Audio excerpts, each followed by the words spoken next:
صلی اللہ محمد وآل محمد وجل فرجہم۔ السلام علیکم ورحمۃ اللہ وبرکاتہ۔ بسم اللہ الرحمن الرحیم۔ سوگنامہ آل محمد۔ امام حسین علیہ السلام کی شہادت کا احوال آپ کی سماعتوں کی نظر ہے۔ سب سے پہلا امام علیہ السلام کا اہل حرم کو وداع کرنا۔ عباس علیہ السلام کی شہادت کے بعد امام حسین علیہ السلام کربلا کے میدان میں تنہا رہ گئے۔ آپ بے یار و مددگار تھے، کوئی بھی باقی نہ بچا تھا جو آپ کی مدد کرتا۔ گنج شہداء میں امام کے پیاروں، عزیزوں اور اصحاب کے جنازے ہی جنازے پڑے تھے۔ خیام سے گریہ و نالہ کی صدائیں بلند ہو رہی تھیں۔ بیبیاں حسین علیہ السلام کی مظلومی و بے کسی پر نوحہ کناں تھیں۔ غریب کربلا کا دل کرچی کرچی ہو چکا تھا۔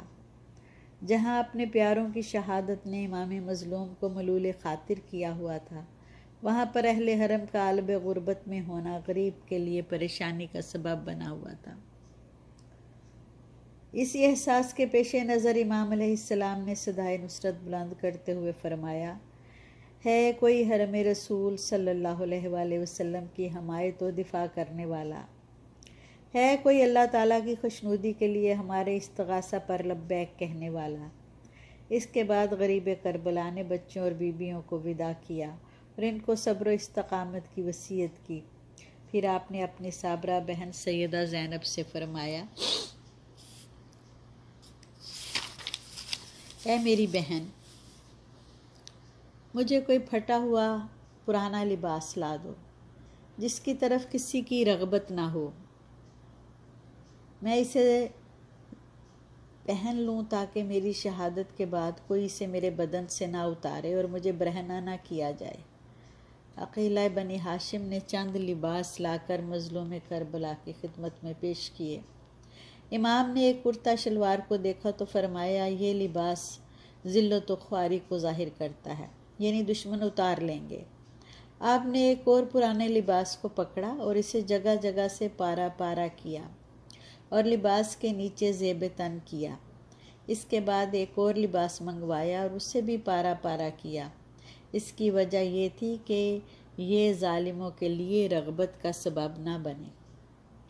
آپ نے کپڑوں کے نیچے پرانا لباس زیب تن اس لیے کیا تاکہ بدطینت دشمن اس لباس کو جسم سے جدا نہ کرے۔ لیکن لباس کہنا کی ضرورت ہی کیا کہ جب گھوڑے کے سموں کے نیچے جسم ہی ثابت نہیں رہا کہ لباس یا کفن پہنا جا سکے۔ امام نے اس وداع میں فرمایا، میرے چھوٹے بیٹے علی اصغر کو مجھے دو تاکہ میں اسے خدا حافظ کہہ لوں۔ امام حسین علیہ السلام کا امام سجاد علیہ السلام سے وداع کرنا۔ امام نے جب دیکھا کہ آپ اکیلے رہ گئے ہیں تو آپ نے ہر طرف نگاہ دوڑائی، لیکن کوئی یار و مددگار باقی نہ بچا تھا جو آپ کی مدد کرتا۔ اس پر آپ نے بلند آواز سے کہا، ہے کوئی جو رسول زادیوں کی حمایت و دفاع کرے؟ آپ کا یہ استغاثہ اس قدر دل سوز تھا کہ جب اہل حرم نے سنا تو پھوٹ پھوٹ کر آپ کی غربت پر روئے۔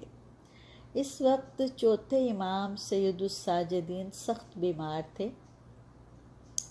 آپ کے کانوں تک جب امام کے استغاثہ کے الفاظ پہنچے تو آپ بیماری کی حالت میں بستر سے اٹھے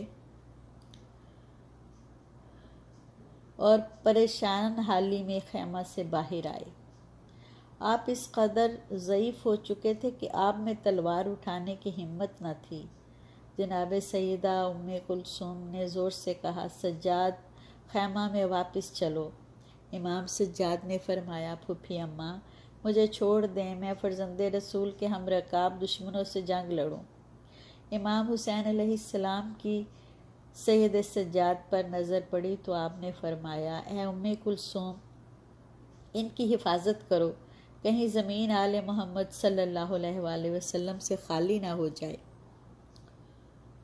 فاضل دربندی اپنی مشہور کتاب اسرار الشہادہ میں لکھتے ہیں کہ اس وقت امام حسین علیہ السلام سید سجاد علیہ السلام کے پاس اس طرح پہنچے جس طرح شکاری باز کے پاس آتا ہے۔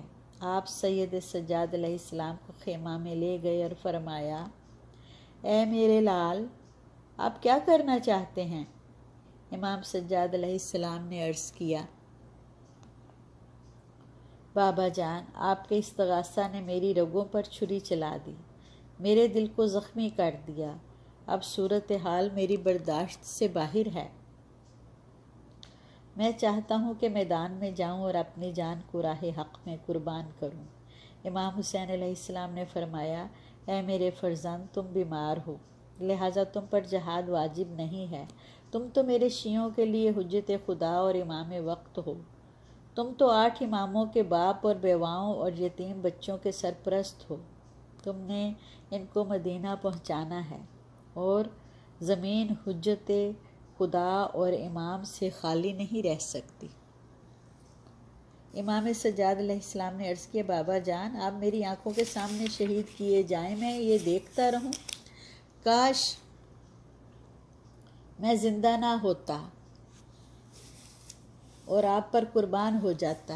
اس کے بعد امام سجاد علیہ السلام کو مولا نے اپنی آغوش پدری میں لیا، ان کی گردن پر اپنی گردن رکھی اور اس طرح ان سے الوداع ہوئے۔ امام حسین علیہ السلام کا اپنے اہل حرم اور سید سجاد کو وداع کرنا اور اس قیامت خیز منظر کو راویوں نے دوسرے طریقوں سے بھی لکھا ہے۔ سانحہ کربلا پر مشہور کتاب الدمۃ الثاقبہ میں منقول ہے کہ جب امام مظلوم علیہ السلام تنہا رہ گئے تو آپ اپنے بھائیوں کے خیموں میں گئے، ان کو خالی دیکھا تو عقیل کی اولاد کے خیموں میں گئے، ان کو بھی خالی پایا تو پھر آپ نے اپنے اصحاب باوفا کے خیموں میں جھانکا، وہاں بھی اداسیاں تھیں۔